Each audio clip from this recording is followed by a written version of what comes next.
Okay, great.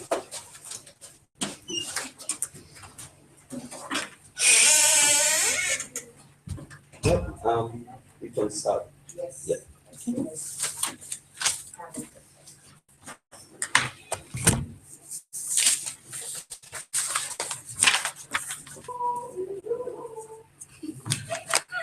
Oi.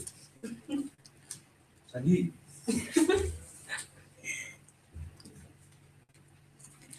Ladies and gentlemen, we on Side Opening Government would wholeheartedly accept this offer because we think that this is the only way to lead to a likelihood of change on our side. So why we will answer a few questions in this debate. One, why is status quo unable to achieve the democratic changes that will inherently benefit people? Secondly, why are we willing to trade off the influence we have for the power that we feel would lead to changes?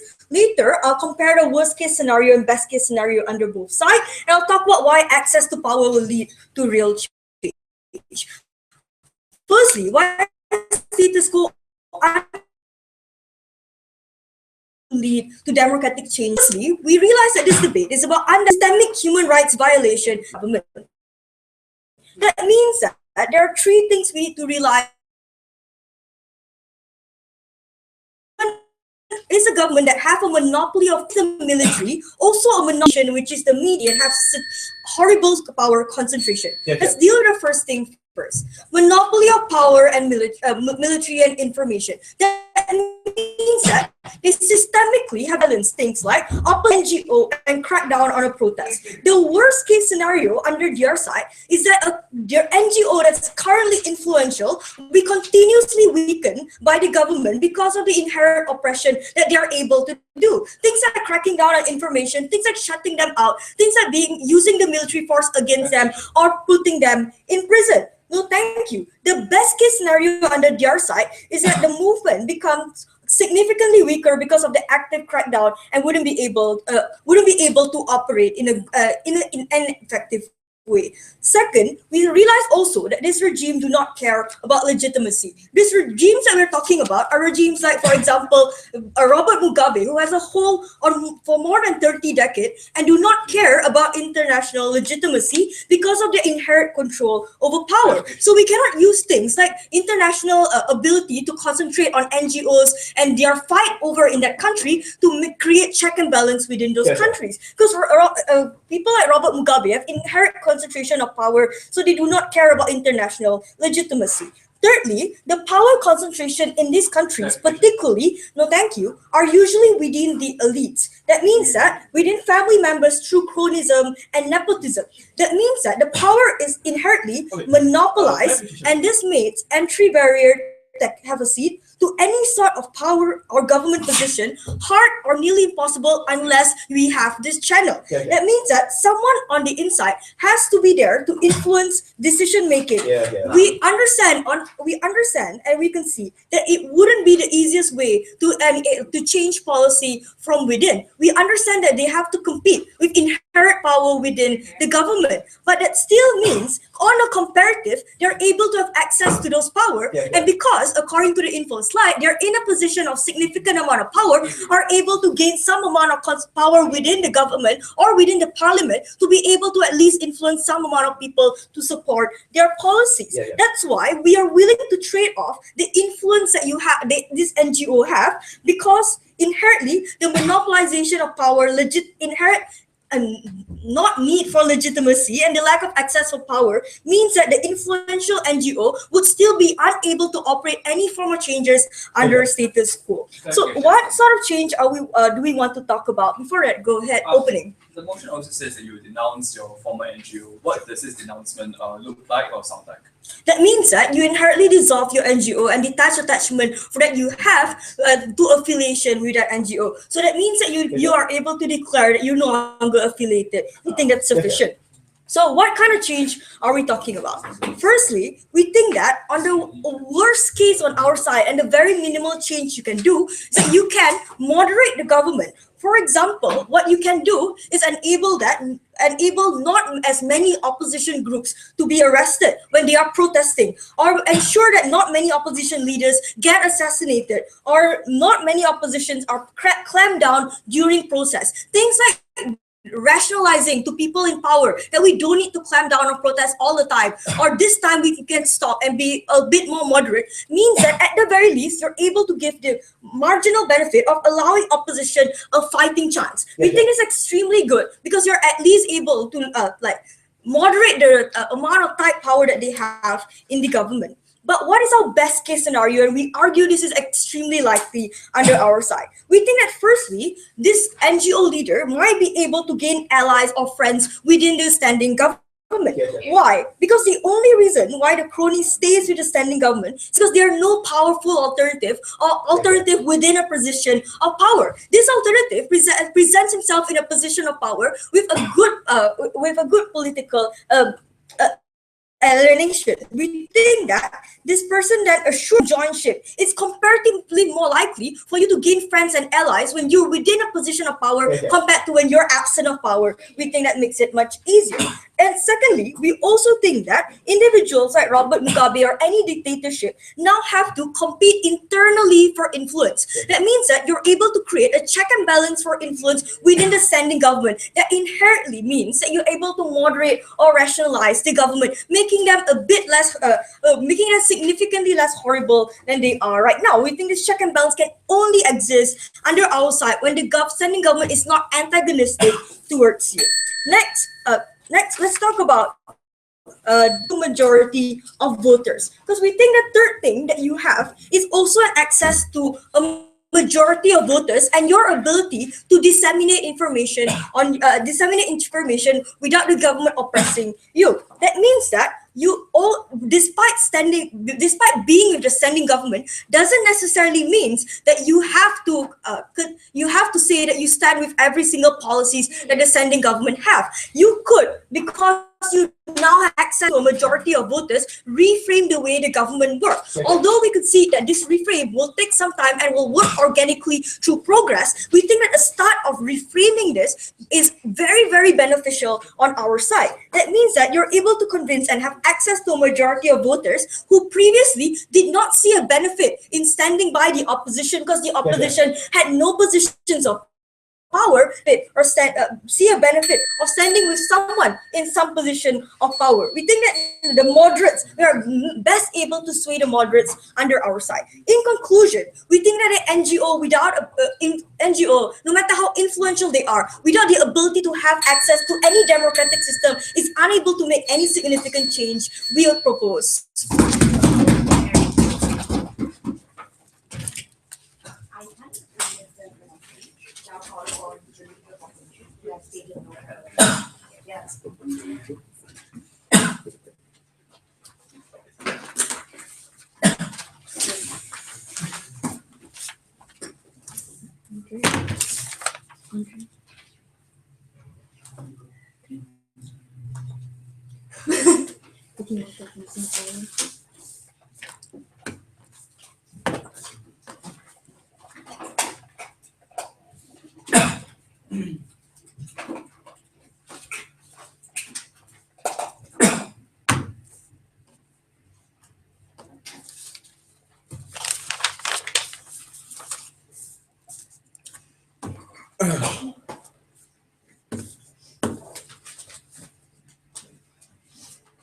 I wouldn't argue that anyone in this room will be able to be that person in that context, because ultimately the failure of this debate's motion on government side is that an individual is the worst check and balance against any form of action, even if you are altruistic, even if you have grand plans, because ultimately when you're in the system, you'll be motivated and you'll be manipulated by the system to be against those values that you stand for. Before that, let's look at this concept coming from opening government. They think that denouncing is just like, we're just going to say that we no longer affiliated. No, denouncing means you want to eradicate the NGO entirely. This means telling people that you have helped, telling volunteers, I'm sorry, these organizations is actually systemically at fault and that and they should not exist and therefore they should be kicked out. To the extent that you have to delegitimize them in order for them to entirely be wiped out of the country, that's what they need to argue for. And they need to tell us why there isn't going to be a chilling effect on other NGOs in their fight to improve lives within the country itself. But then they say, in this very weird context that they argue, like, look, aid is like there's a degradation of aid, right? There's nothing we can do to help them. No, right? Like, so first, the assumption here is that as an individual, somehow you're going to be able to increase the influx of aid down there. No. right? Often because there's a greater bargaining power on the other side. We're talking about direct links into international organizations that are directly linked to your NGO, right? Where there could be potential sanctions upon this country, where there could be potential like economic repercussions when you have things like trade liberalization plans or peace treaties that are forced upon you through NGOs by foreign organizations. Without that, you as an individual are not going to somehow increase the influx of aid. And we think the current status of aid is pretty damn good that they will not lose out to. Listen to this, right? They immediately lose out to what the existing life-saving efforts that you have from these NGOs that they have to defend. What are you talking about? We're talking about the ability to set up security camps, refugee camps, to provide protection or even medical aid for people who are dying from diseases or even disaster relief. All these things have been taken out and people are supposed to die until the day you somehow assume the good power and help them infrastructurally develop, right? To that point, you defend what people ought to die before you get to that point. No, thank you. This whole idea that even in the process, right, that the NGO is able to like build infrastructure for education or be able to cooperate with corporations outside of it to flow in connections to be able to develop like political capital. Those are things that you immediately lose as a stranglehold over these regimes. But lastly, is also that a lot of times the regimes themselves like don't just allow you to just do your medical stuff, right? Their concession of your presence also concede to things like investigative journalism, down there allowing information from these regimes to go out to the world to inform them of the different types of atrocities, the type of sufferings that people have, allowing them to rally funds from outside, from donations from around the world to crowdsource those efforts to pull back in. If you're alone in there, number one, information is not going to go out there. Number two, you have no source of funding, right? Because unless you're a rich billionaire that didn't characterize, there is just no money that's going to come in. Given that oftentimes these institutions are impoverished or money is all hoarded by the government, where is the extra funds going to come in to save these people that actually need your help? But also times that the technology and the infrastructure that's brought in by them are things that are very crucial to saving people's life. They need to defend that it's okay until the day you succeed to be able to suffer those conditions. No, thank you. But the characterization they want to bring us that, but it's like Robert Mugabe, right? It's like a consolidation of power. Exactly. If he is even reluctant to give his cousin some form of like power, why is he going to give you a random Westerner even more power, right? Oftentimes, like, look, you are not going to be privy to military secrets or like strategic plans that Robert Mugabe have to oppress his people, right? Even if he puts you in a nice power, a position to speak up and hopefully convince his Congress on that matter. No, thank you, right? But also idea that you rest on the assumption that you are able to convince people who are, well, manipulated by the cultural narratives, given that most people in those Congress are going to be of the majoritarian rule, right? They support the ideological like push of Robert Mugabe, right?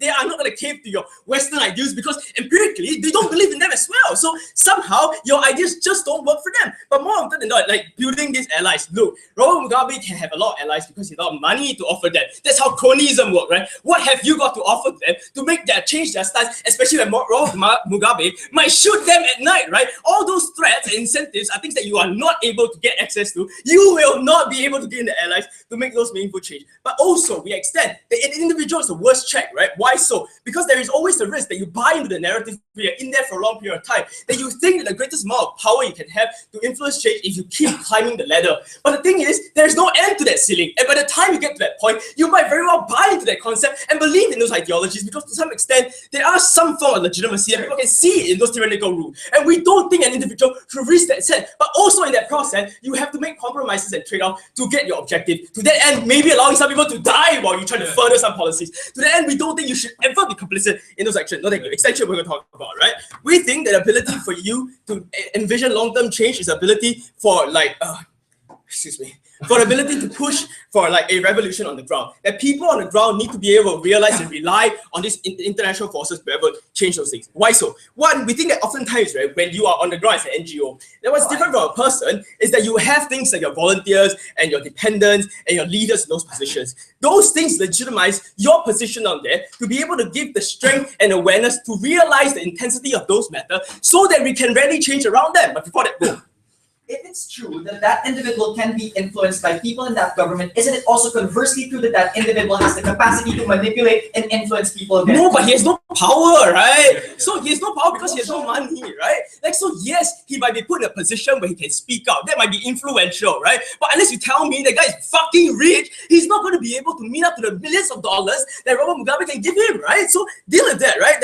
But also the idea is that we need to understand the sufferings and the urgency of this matter. The minute you denounce an organization that's been doing a lot of work. You also denounce the sufferings they have been going through, right? The efforts they have gone through, that people should die, that people shouldn't help. And those are the things you need to do. And a lot of times the reason why you create an organization to help these people is because you often see that there's no way out. At the point you're able to say, as a leader of that organization, I don't think that organization ought to exist and there's no necessity for that organization. It means that people from the outside world or people from inside have no reason to realize the urgency and do anything that's similar to what your NGO have been doing, because there's no need for your NGO's existence in there, especially if your NGO is so well established. It probably means that all these years of establishment count for nothing, right? At the point where you also lose all the intricate links, there is no way in which you can rally international awareness towards the problems they are facing. There is no way you can convince people on the ground who depend on you for those aid, who think that the Western aid is a form of alleviation of poverty.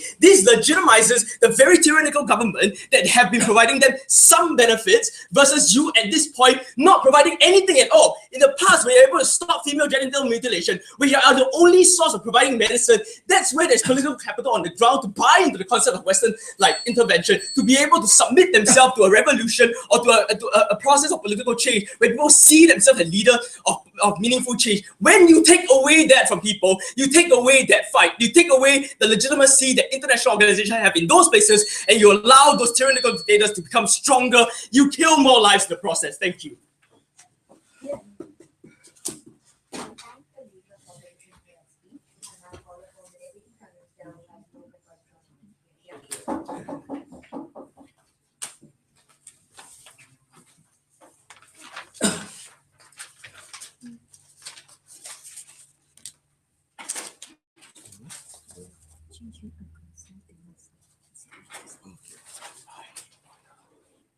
Can I have the timer? Yes, Andrew, can I borrow your timer? Sure.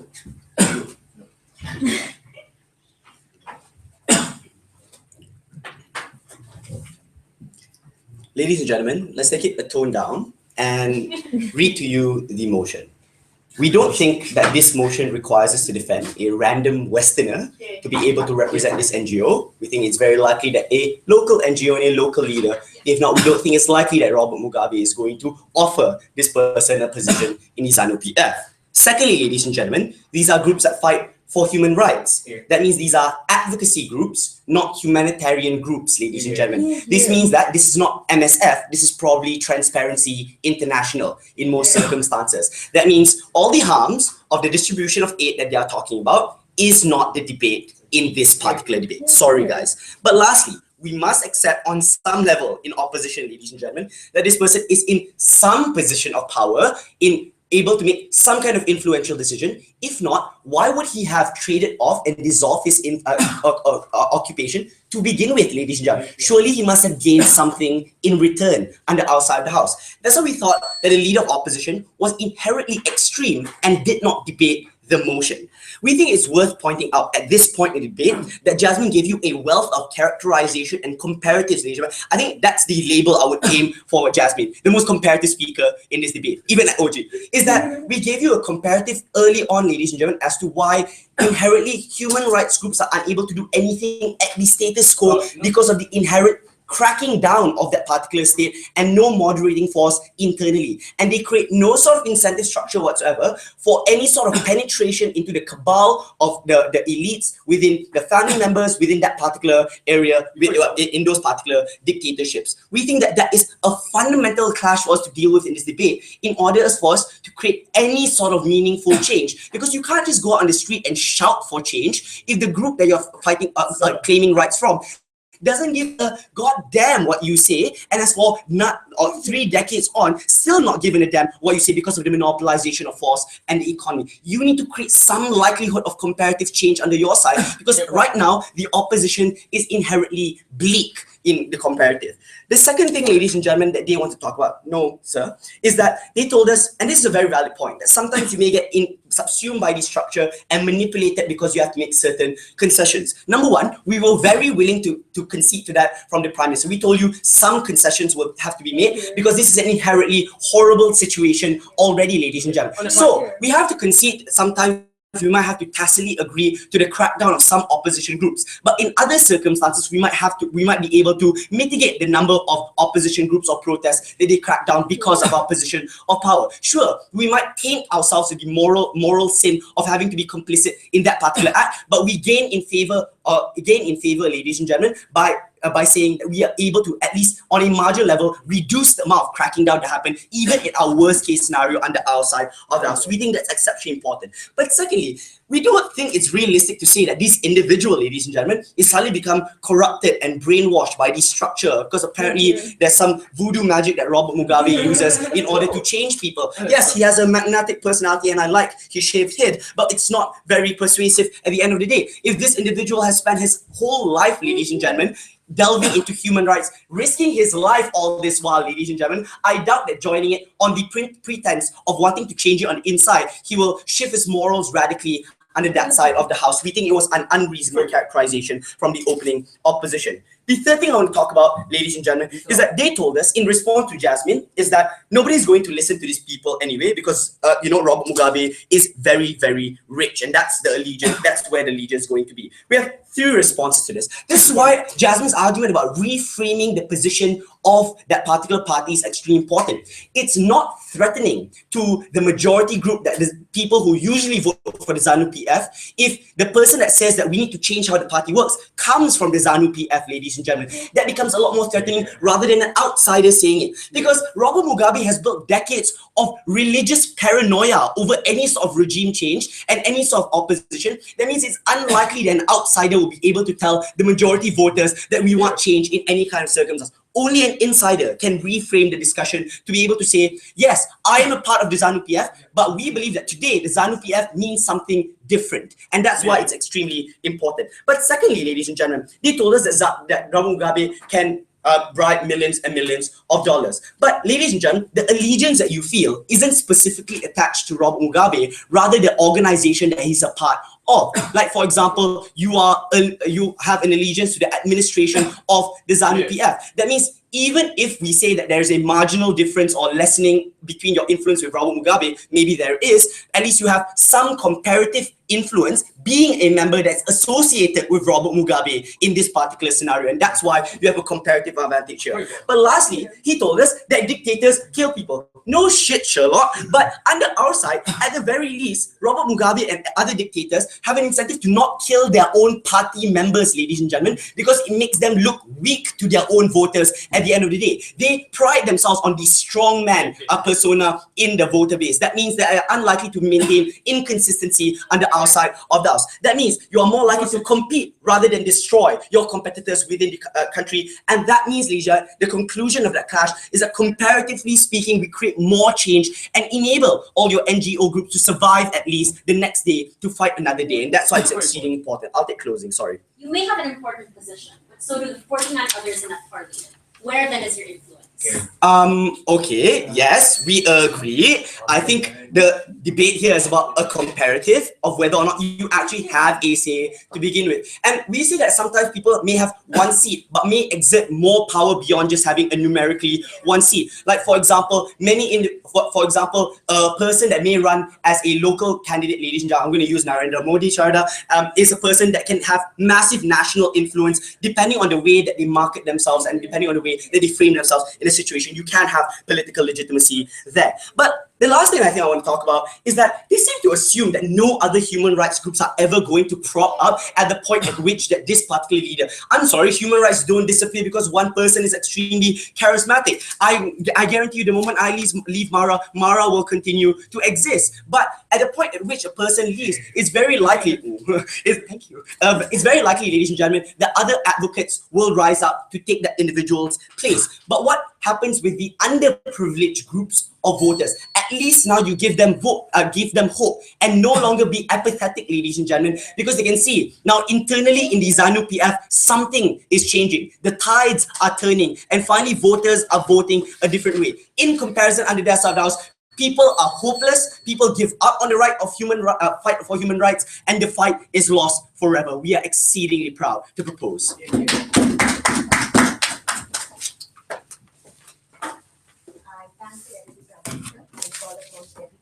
Sorry.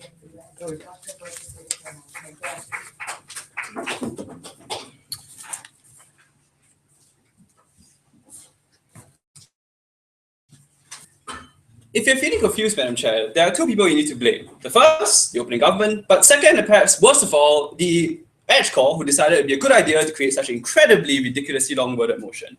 First thing we need to address here, Madam Chair, is what are the reasonable things we can assume in this motion? First, we accept that power concentration is in the hands of the state, yes. But the motion also suggests that to the extent that you're influential and prominent individual, and they are also an NGO that's influenced, it means you have some ability and some power of NGOs on the ground. What does this imply? It implies that you've gained a foothold on the ground through channels that the state has not controlled. This means things like word of mouth, things like ability to retain abilities of people to go to you on occasional efforts. Also, it means the ability to provide privately provided resources and abilities such as individual newspapers and local rallies that was key, for example, improving and breaking this idea of power sharing that happened in Zimbabwe to let them know in the first place that these rights atrocities were happening on the ground. To that extent, we think there's a benefit for these NGOs not dissolving, and MIDP didn't deal with that. Second, we think the other thing that's reasonable to accept is that denounce cannot just mean you collapse it, because that's something the state already can do. No, thank you. If it was just about physically preventing these corporations from doing what they need to do, then the state could have done it. So the actual meaning and appreciation of denounce must mean that you do a lot more than that. That you actively say that the reasons why I did this, I was wrong, that I was co-opted by Western states, and all of these things are reasons why I attracted you to do what things I want to do in the first place. These are things that the state cannot get at. These are things that affect people in a spiritual way and affect the ability to refer themselves or appreciate NGOs in the first place. This was a huge part of Andre's case that they refused to do it. The third thing that MIDP wanted to deal with was the influence of a leader is one, and there must be some degree of influence. Sure, the source of influence, no thank you, and the rebuttal is very simple. Obviously, the source to which you're influential is clearly different. It is the same as how I'm a pretty decent debater, and I never, even though I never broken the top 5 of like agents or whatever, but I'm horrible at law, and I'm never going to get traction in these two different places. No, thank you. And so influence in one place does not translate to influence in another. That's the problem, right? But even if we believe that, we think there have to be other reasons to why, no, thank you, they might be co-opted these particular positions. For example, false beliefs or false hopes that I might change something. Sounds like the opening government's case, but let's get to that in a moment. No, thank you. Third reason why this seems sensible is also because that, well, the state wouldn't incorporate you into its own self if it had the degree of resources that MIDP thought they could kill it from within. They're kind of smart on that. That's how they got these power positions in the first place. So thank you. Those reasonable things aside, let's deal with the opening government's case. First, will the case work? They say a number of benefits. First, we're able to rationalize and moderate the government. Second, we're able to access the majority vote in a non-democratic country and then reframe it in a way that the non-democratic country's voters can appreciate and then re-vote in this non-democratic country. You kind of see where I'm getting at. Anyway, first we need to understand this. Can you really change your opinions or make friends in these places? We need to first understand, how do you make friends? And how do you make friends in a place that traditionally doesn't really care for votes and fair opinion? No, thank you. We need to understand there are two particular things: power projection and reciprocal benefit. Now, what we need to understand is that in a non-democratic state, this usually the one biggest thing that you otherwise would have in any other position is thing you don't. And that's the one vote that can count against a majority of individuals or whatever not. And perhaps in a chance situation, the collection of one votes might change. But that obviously doesn't happen here. And therefore, a big range of benefits of opening government doesn't seem to really make sense. But also the two things I want to talk about: power projection. A big thing, however, is that the one thing that you had in threat against the government is now gone. Not only because you denounced it, but because you dissolved it. The only thing you ever had a position to say that your positions are now uncomfortable is now dissolved because of the bargain that you made with the state. And that can't make sense. And if there's any idea about strong arming positions of people into buying into your abilities or buying the things you want to achieve, no thank you, the one bargaining chip that you had is now taken away. So little in the opening government's case explains how I can make friends or get the things I want if I don't have power, and when power was the currency and the capital to make these changes in the first place. No thank you. I did explain the motion. Second, reciprocal benefit. No thank you. And this is why they really can't contest it. Generally, NGOs and people who are fighting for charities generally aren't very rich, and the big ability to incentivize people to make decisions to be your friends is precisely their reciprocal benefit in these instances. No thank you. In this case, you don't have that reciprocal benefit that you're able to entice people to give you this short-term concession for future gains. Again, things that we told you about. No thank you. Last of all, they said, well, you lose your power and you lose focus by some voodoo magic. This again underestimates the point about Andre said. It's not so much that you get co-opted by some miraculous thing or magic happens to you. It's the idea that at the the end of the day, politics is politics. And to achieve certain gains, assuming you do, you need to make some concessions. No, thank you. At the point you make certain concessions, it's very difficult to turn on them on these concessions that you make in the first place. No, thank you. Also, it becomes incredibly difficult to reconcile good, non-corrupt positions with corrupt things that you do because the purity of the message that you made in the first place now goes away. No, thank you. And the second, that's the first thing we told you. The second thing we also told you is that the common idea is that the dream is that I'll get to this top place first, then I'll make changes. The problem and the illusion that these states give you is that there's this top place and that there's a ceiling and that you can reach the ceiling and make effective changes when you get there. That doesn't happen. If it was, these dictatorships wouldn't be pretty good dictators in the first place. No, thank you. What's that? We think that's why we thought that opening government never proved why the benefits you want to the vision were actually come about. Closing. Simple question. Why do you think the government is even making such an offer? Here. That is a very complex question. And if you listen to the first 5 minutes of my speech, I explained to you why it did. Because precisely, they wanted the co-opted to believe that you could make these changes in the first place. And with the false assumption being able to entrench your position, they have absolutely no power to actually make those changes. That leads to my final point where I'm going to add contribution. How do you best create change? Because little Mr. Our speech actually wanted to deal with that. We need a few things that we talked to you, 3 things in particular that weren't dealt with. First, immediate relief. And if you're an influential NGO, this is the one thing you do good. If there's human rights abuse, the one thing you do beneficially well is provide the relief to individuals who need it on the ground. Little what it did explain why we could let those people die and let these people suffer. Second, a platform and staging area for external companies, external interest groups to come in and use. Foreign companies, exactly like MCM and the rest, need individual platforms to be able to bounce themselves off into these spaces, to access deeper these spaces, to which we won't get the moment you dissolve your company. Last of all, spiritual and mental pressure against these individuals. The difficulty here, so the more you denounce this, people stop believing the messages of NGOs because the belief started from the purity of the message of these NGOs in the first place. And denouncement must mean that you don't have this purity anymore. The implications on the rest of the charities we will talk about is that the same suspicions I had on you now gets transplanted to every other NGO, and that's how it hurts. Past this, we think that our contributions say that the kind of opposition then dies completely, and that's the worst world. 2 other ways this is bad. First of all, you remove the ability to attract international pressure.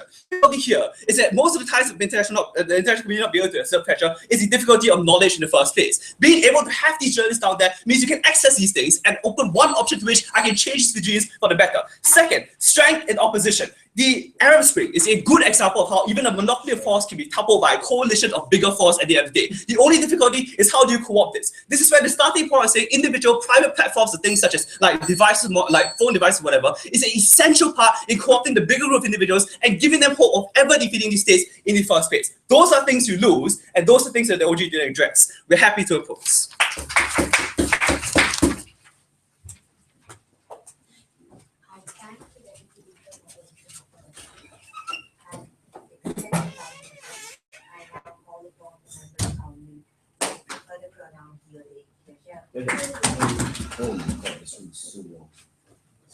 Sorry.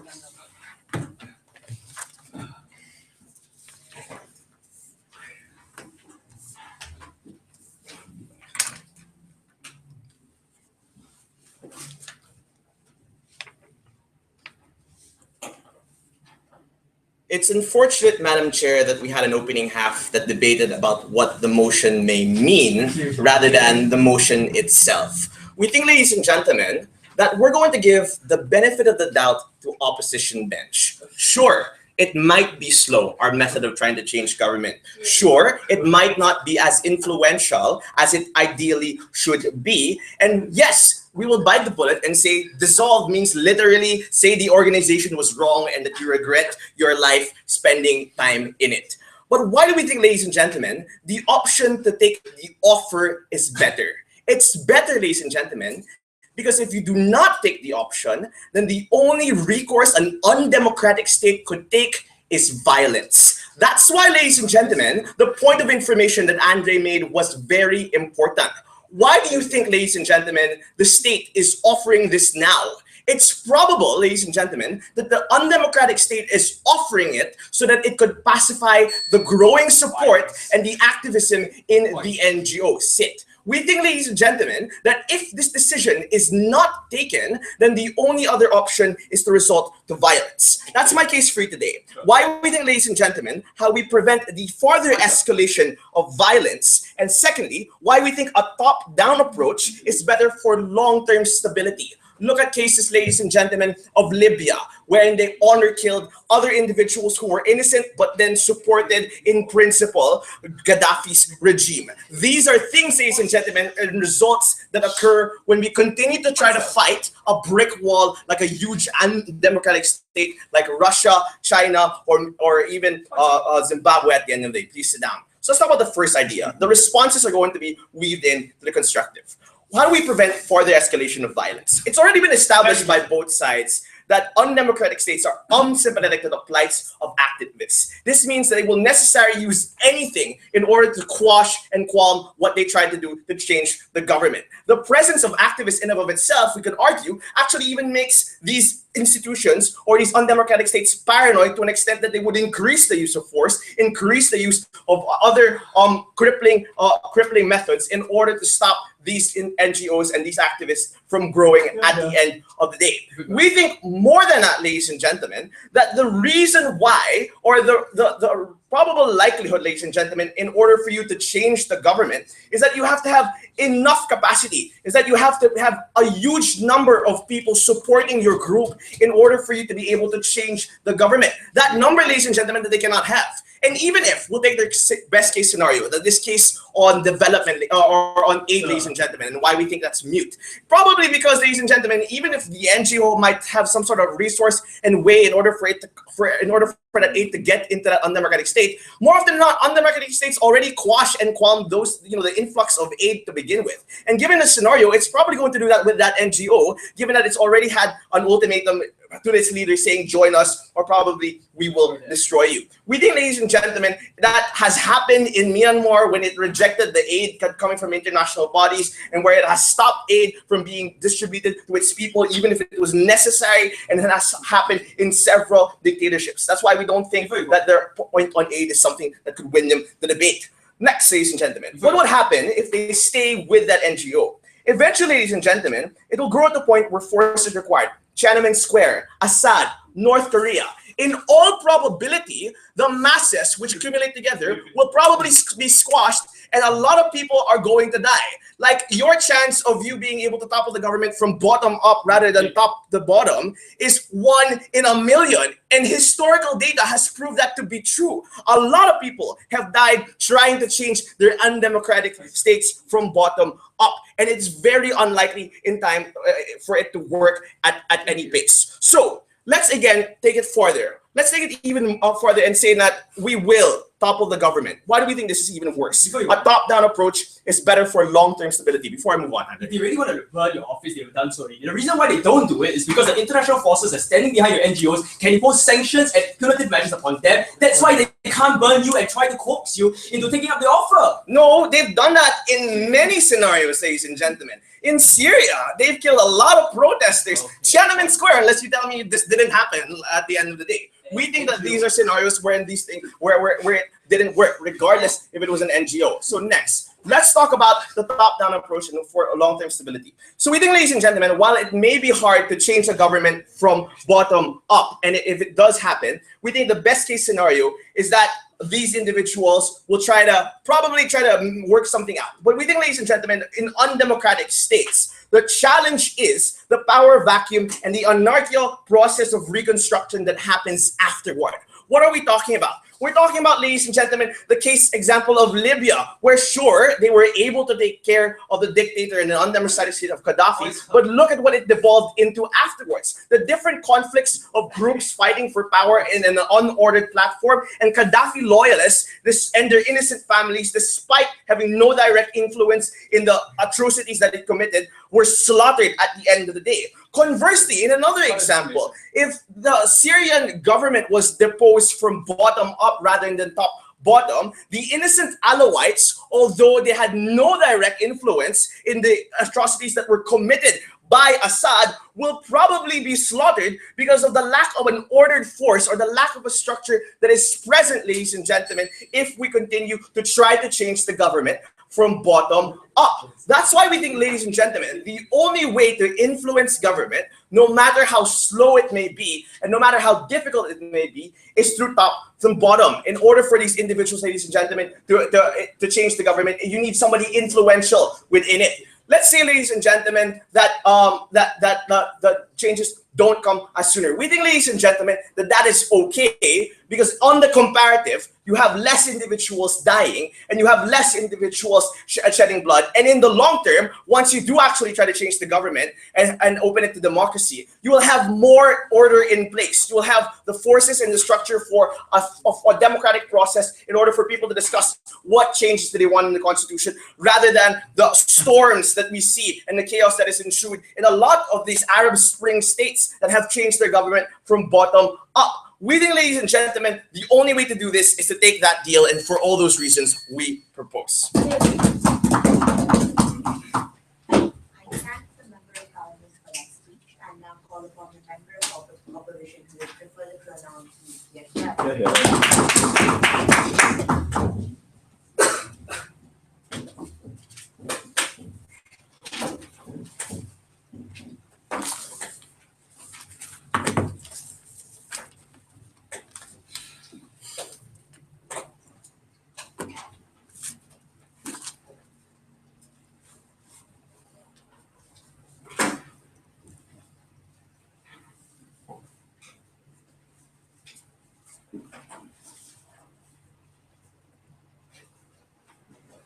Closing government asks the question, why would a government even offer this deal in the first place? We at Closing Opposition beg to disagree and say that a government would only offer this deal because of the fear these governments have of the power of these individuals when they exist in an NGO, when they exist with and for the people, not with and for the system. 3 points of extension coming from CO.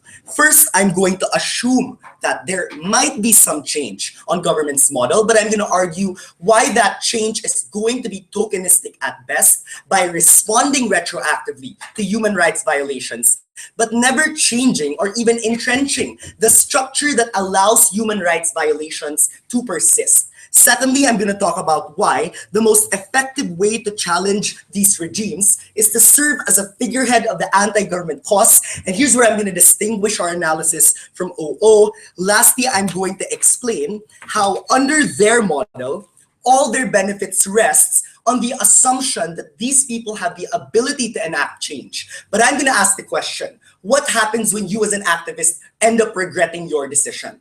But 2 points of rebuttals to the government bench, the rest will be integrated. First, let's deal with JV's absolutely ridiculous extension. He says we need to prevent violence. 3 rebuttals. First of all, we're talking about NGOs. We're not talking about like armed rebel groups who engage in violence with the state. Number 2, we're talking about a human rights activist who has no incentive to take up arms, militarize, and engage in violence with the state. Like, that's just not the debate. But if we assume Andre's best case scenario and stop hearing it, he says, if it's true, they're gonna be violent. We say if it has to come to that situation, we're fine with it. Like, sometimes you do need revolutions, like in Libya, like in Tunisia. We believe these groups can wait for themselves when it's worth it to engage in the violence closing government believes is harmful. But no thank you. Let's respond to opening government, because the urgency of their problem lies under the assumption that NGOs are just ineffective because they're cracked down, they don't have information. 3 responses. Number 1, we challenge this myth. We believe a lot of research into historical cases shows that it is a rich and burgeoning civil society that can push regimes to the wall, that pushes beyond these crackdowns. But secondly, if we assume that governments do crack down on these NGOs, we also think that's good. That garners the international community and public clamor needed to demonize these regimes in the first place. But thirdly, if lack of information is their problem, we think it's worse on government side because these people are silenced within the system and they can't speak of the atrocities we want to prevent. So we think government's case falls. Let's move to the first extension. Why will the change be tokenistic under their side?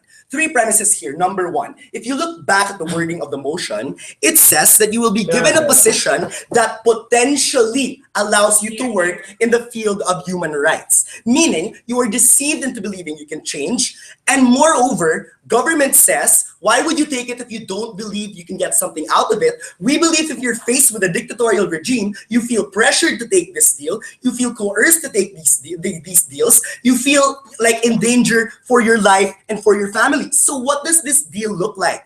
We believe that the position you get is not as life-changing as government would claim, because these governments fear your power within the NGO. So they make an offer wherein the harm of a government position is absolutely mitigable. So to what extent can you change other government officials? And this is where I take Mika's really important POI, because OG says you make other people moderate in the government. Number one, this isn't even a voted position, so I'm not sure what Jasmine was talking about. Number two, in terms of compromise, when you have to compromise, no thank you, from hundreds of other people, how much can you make them compromise? If I was the only speaker in the opposition bench, would you believe what I had to say? So what is their best case? Sure, they might be able to they need to respond to human rights violations. We believe it's retroactive. You head a commission of human rights, you try people, get them to justice, but you have no power to change the structures that keeps the regime in power and allows them to commit human rights abuses. Furthermore, if it's like the leader committing human rights abuses, you will never be able to hold me accountable for my own abuses. So we think nothing gets done. Before that, closing. If you don't take the deal, then probably the government is going to crack down on you, and your NGO is going to be mute at best. How do you solve that problem? That's what's already happening in the status quo, according to opening government. So what we say is that these people need to persist within those NGOs. And that leads me to the second extension. Why is it the most effective to remain a figurehead? So OG says these NGOs don't work. Let's debunk that myth. If you look at cases like in the Philippines in 1987, very close to my heart, in Romania with the Ceausescu regime, in Ukraine with Yulia Tymoshenko, we believe your presence in an NGO is crucial. Why? As an influential activist, you are the figurehead of a cause. It's not about providing immediate relief. We're not talking about the Red Cross, We're talking about people who speak about atrocities, not just letting them realize that atrocities exist, but letting people organize and assemble and being responsible for that, and to gather international support for things like sanctions, things like pressure. When you join the system, what happens? The populace loses hope. If your figurehead gave up and joined the system, no thank you if it's 6, then no amount of public clamor in the future can ever change your government. We believe people are likely to be resigned to their fates. That is what happens in countries like Zimbabwe, where you don't have NGOs, you don't have figureheads. But if you look at countries like the Philippines and Romania, prior to regime change, we think the existence of that activist is crucial, and that's why these people should stay. Lastly, let's ask the question of what happens when you as an activist regret your decision. Because they just assume you're happy with what you're able to do in the government, if they're able to do anything at all. But what happens really? If we assume, and for a majority of people, they might regret their decision, we believe there is no turning back. First of all, you lost all your public support. You lost all your clout to the population. Nobody listens to you. And you're stuck within a government remaining silent, remaining not being able to do anything. That is not a risk we want to take. In conclusion, closing opposition provided to you the most realistic understanding of why these people might not be able to do anything worthwhile in government, and why all the worthwhile things they can do happen by staying in the NGO. Thank you. I stand with the member of opposition in that speech, and now invite the government to pronounce the date. Thank you.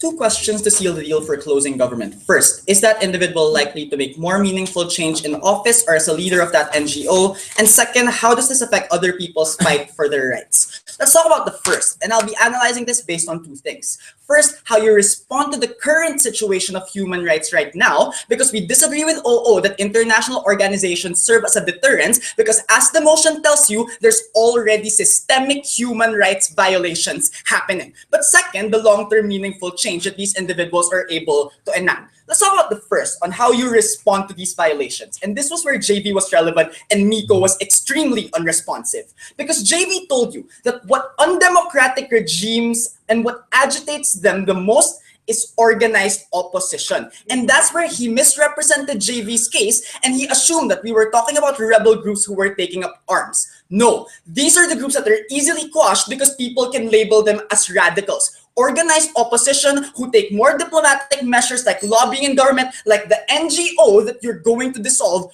are the people that governments are most scared of, because these are the organizations that people are most likely to support. Sit down. Even the most evil, evil Assad started using chemical weapons only when there were organized oppositions, not even when there were already organized rebel groups, because rebel groups in Syria have existed for a long time. But only when there was a party that officially wanted to oppose Assad was when he started becoming more violent and more fearful for his power. Because you have to analyze the motivation of these dictators. The simple thing that they fear is their threat to power. And you have to analyze why governments would even make an offer at this particular point. And it's because you want to co-opt a growing threat. And this is where JV said, if you reject the offer, then these governments are more likely to be violent because they feel like they have no other alternative but to quash you completely. Sit down. And this is where opening opposition should take a sure forth, because they had no real alternative to the imminent threat that will happen if the violence escalates because they are unable to co-opt your power as an influential individual in society. Sit down. Because even if you can provide aid right now, which is a weird claim because they said that these individuals don't have money, don't have access to resources, and are extremely uninfluential, so they can't have it both ways. What we'd say is, what will you do when the situation gets worse because the government knows that they can't deal with you in a way that they want to? They had no preemption on this, and that's why they take a sure forth in today's debate. What does this analysis lead you? Sit down. Accepting the offer alone, regardless of what you do with your position of power, is enough in order for you to lessen the potentiality that violence will escalate in your society. It's enough for you to make sure that less people will be hurt by a government that is trying to kill them off if they speak against that government. We think that's particularly important. Sit down. What we'd say is that the continued existence of their organization endangers lives more. And this is unfair because while it's valiant that people are organizing against a government that is oppressive, what we'd say is not everyone is willing to risk their lives for such a cause. Maybe they'd rather be oppressed, maybe they'd rather have less lives than less rights than no lives at all. We think it's unfair that you're making that arbitrary decision for them, and you had no real response to this. And even if the government cannot be swayed or is completely evil, at the very least, by accepting that offer, a good has already been achieved because we were able to placate a dictator who was scared of the growing influence of that one individual. The last semblance of a response came from opening opposition when they gave a POI about international organizations and their power to stop violence. Obviously, if they had the power to stop violence, we wouldn't have this debate because there's no systemic human rights violation. So that's irrelevant. Sit down. But more importantly, I said sit down. That's simple English. More importantly, let's talk about the long-term meaningful change. And this is where the attack of opening opposition came in. Because they said that individuals cannot be trusted because they can be manipulated. One, that's too convenient. But second, I told you in a POI that conversely, individuals who are already there can also be manipulated because money isn't their sole motivation for staying there. Maybe they want to protect the localities that are also being oppressed because they are minorities. Maybe they were simply friends with that person who was a dictator in school and they want to take advantage of that so they can protect their own communities. And this is where we're going to respond to the idea that they have nothing to offer simply because they have no money. What we'd say is you are able to offer the policies that you have as a human rights activist, and that's something that's important. Sit down. But the best rebuttal to this idea that you have no money, therefore you have nothing to offer, is Aung San Suu Kyi. She was an opposition leader, right? And she had no support internally. But because she was the bastion of democracy in a country that had no democratic will at all, she won the Nobel Peace Prize, gained resources from international support, and was able to placate, to manipulate people who were inside that Burmese government. What we'd say is, the concession came from DLO when he said, and to quote, to achieve some gains, compromise has to be made. So this means that even if you are manipulated into turning into one of those evil people, some gains have already been made. So at the very worst, where you turn back on those human rights, you've already made some gains because those were the first things that you wanted to give up, etc. Go. Your point is that the state will clamp down with violence to good organizations. This motion is about a good NGO, so presumably this means that the NGO has managed to survive until now. Why is it not good for society to have this good organization alive as opposed to dead? Because the presence of a good organization, and the label good is arbitrary, by the way, because the government thinks you're bad, because you're advocating for something the government doesn't want. That's why you're not in power, obviously. So that's already answered. But second, let's talk about the capacity of that individual to implement long-term meaningful change. They said that influence in one does not translate to influence in another. We agree. But you are influential in the field of human rights. When you go to government, you are still going to be erring on the field of human rights. So you're still going to be influential. But let's respond to this POI that came from closing when they talk about 1 versus 49. 49 people are not homogeneous in that state. What we'd say is in the event that they need your singular vote, you become an important actor and you're important and you're able to strike that meaningful change. Last question. How does this affect other people's fights for their rights? And this is where they talk about how you're a figurehead for opposition, which was basically a rehash of opening opposition, right? Because opening opposition already said that you have to have a singular threat for government. If people feel betrayed, then that means people will still be mad at government. So it's not true that they will lose hope. And what we'd say is that you as an individual are replaceable. If people are mad at you, they can rally behind another figurehead and they can start all over again. Even if your NGO was disbanded, there is will for people to get out of systematic oppressive structures. And that's why we think that even if you turn evil, even if you're ineffective, some change will still come. Thank you.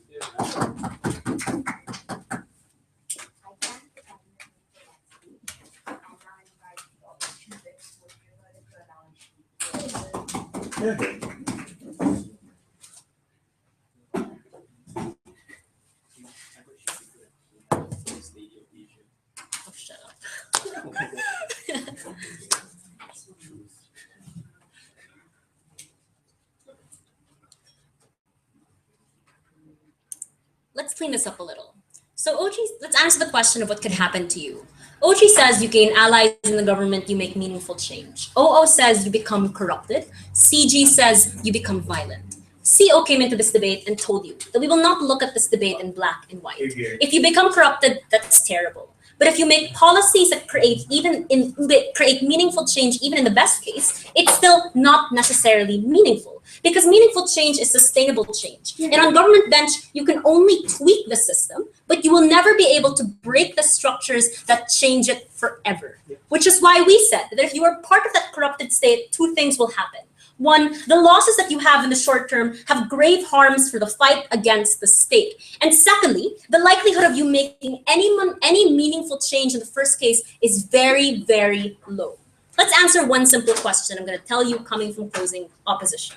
Where do you get meaningful change? And here I'm going to tell you our side was able to show you how number is so integral in the fight for democracy. But before I move on, later. So first of all, they tell us that an important position means that there's a high probability of good policies. Let's respond to this now. Let's talk about the structure of the state, right? It's corrupt, it's built by the elites, most of its members are cronies of the person with the highest position. The first question we ask is, where is your influence? Andre asks, why would the government even offer this policy in the first place if you do not have influence?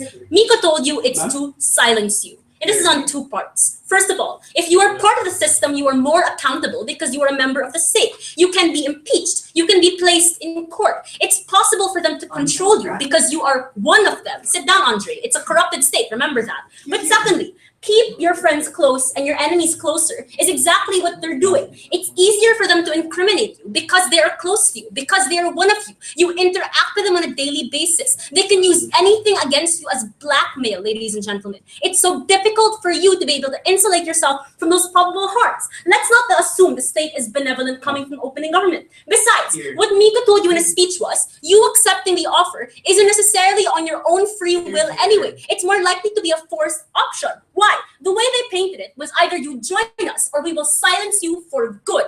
Is there consent in that? We do not think so. And besides, it's going to be even more harmful. Why? Because the government will think that if we can push you to enter this deal, then we can push you around with whatever we want. And it makes you look like a weaker party. And the reason why these states have become powerful for the longest time is because they relied on their own dominance, their own authority. And you looking like a weak actor harms your ability to challenge that state because you've already shown weakness. But the second level of response we have is that note that an important position does not mean that you can make significant change. And OG conceded to this. They said that there will be a lot of losses in the short term. But what Mika told you on extension was that these short-term losses are so grave and that we cannot risk them. Because once you are unable to fight against the policy that killed your mother or displaced your family, people are going to lose hope. And your credibility as an activist is highly dependent on your ability to be able to change anything. We think that on their side, news of loss after loss makes people continue to get disheartened. And why is this so important coming from our side?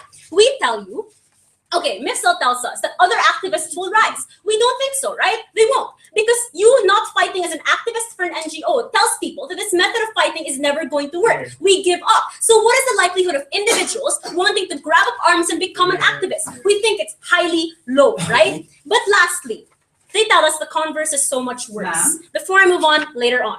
Sorry. There are two converses they provided. First of all, you're either going to be silenced, or two, you're going to grab up an arms and be violent. Let's talk about the silence part.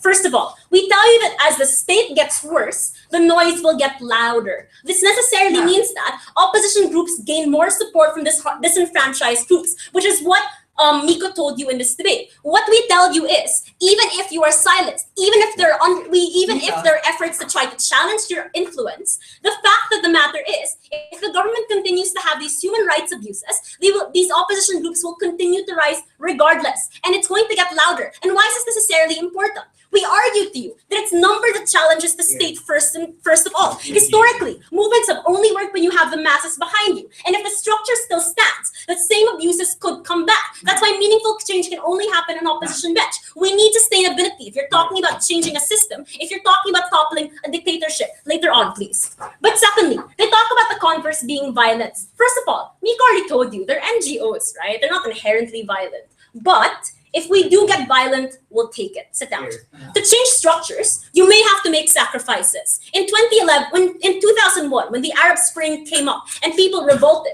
we think that we are able to topple regimes and introduce democracy. These losses are important because you need to be able to change those structures to be able to have that meaningful, sustainable change. Something that no group in this debate was ever able to prove, right? We tell you. But later on, right, they tell us as well that you are going to be seen as radical. Therefore, people will not support you anyway if you become a member of that NGO. Look, right, if the state pushes you to be violent, you're not likely to want to be seen as an enemy. You're likely to be seen as a victim. So the likelihood of you gaining support will be there regardless. But before I move on, opening. Nico listed a bunch of examples, but can you actually explain how an NGO, not a political opposition, that is being systematically suppressed by a regime who does not care about legitimacy, ever change that regime under your side? If not, you're running a negative case. All opposition groups started as silenced groups. The KKK in the Philippines, Yulia Timogenko in the Orange Revolution in Indonesia. What does this necessarily mean? Regardless of whether you are an NGO or an individual person or any type of opposition group fighting against a regime, even if you are silenced, the probability of you being able to survive and topple that regime is still present. Because currently, there already are efforts to silence you, which means that their harms aren't necessarily that grave. But lastly, right, let's explain why out of all these themes, it's CO that takes this debate. Even though opening opposition told us that it's about international organizations, it's about funding, we tell you that it's not the important part of this debate. Before you get that international help, before you get the attention of the international community, you need numbers. And this is the that nobody in this debate was able to ever recognize. If we're talking about revolutions, if we're talking about changing structures, you need people behind you. Their side, although in a worst case, where the NGO is going to fail, it's still not as bad, right? Because first, on our side, we're not depending on a single person to function as a check and balance of an entire state. But secondly, meaningful change is only possible if it's sustainable, if it can change structures and ensure that the same horrors will never happen again. Because of that, I've never been prouder to oppose. Thanks.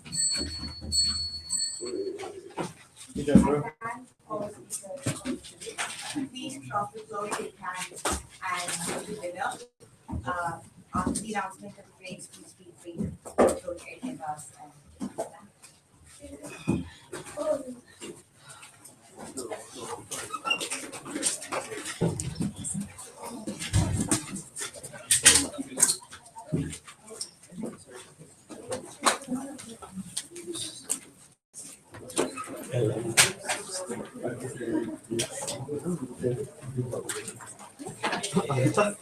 Macam dah masuk group.